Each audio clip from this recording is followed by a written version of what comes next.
بسم اللہ الرحمن الرحیم۔ مسند خلافت کے واقعی حقدار۔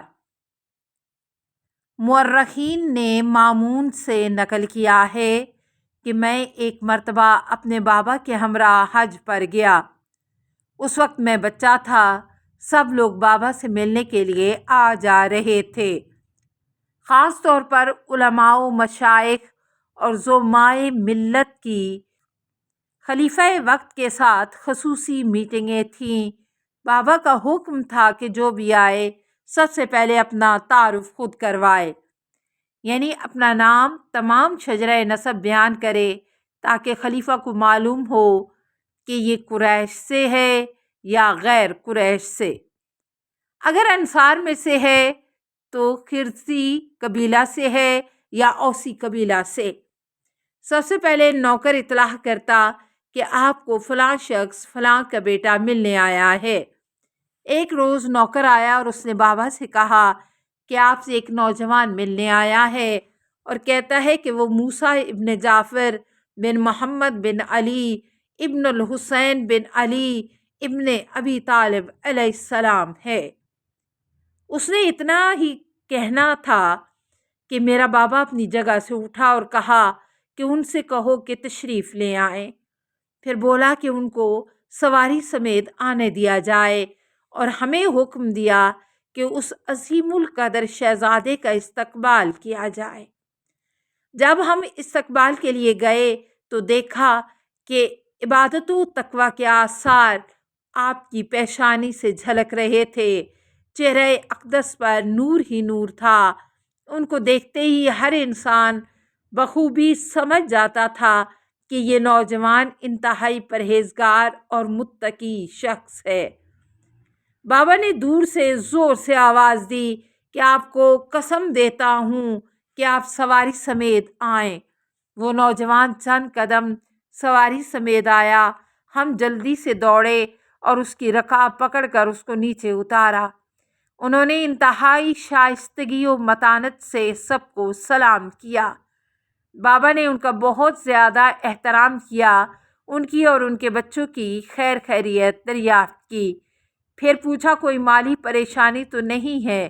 انہوں نے جواب میں کہا الحمدللہ، میں اور میرے اہل و عیال سب ٹھیک ہیں اور کسی قسم کی پریشانی نہیں ہے۔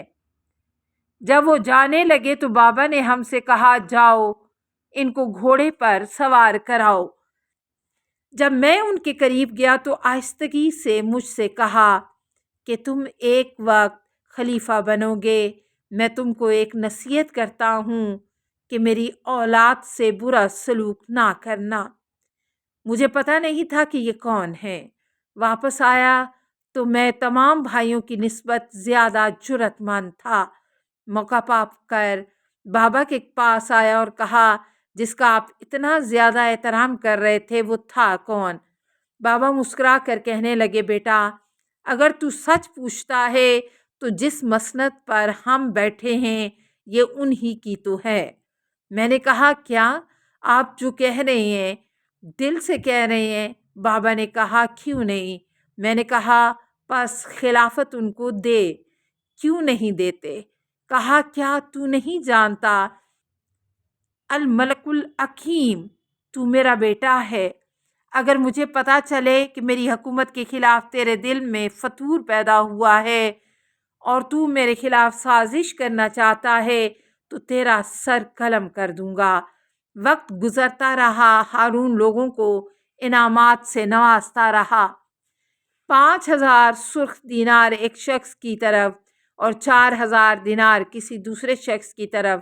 میں نے سمجھا کہ بابا جس شخصیت کا حد سے زیادہ احترام کر رہے تھے ان کی طرف بھی زیادہ مقدار میں بھیجیں گے، لیکن اس نے ان کی طرف سے سب سے کم رقم ارسال کی، یعنی 200 دینار۔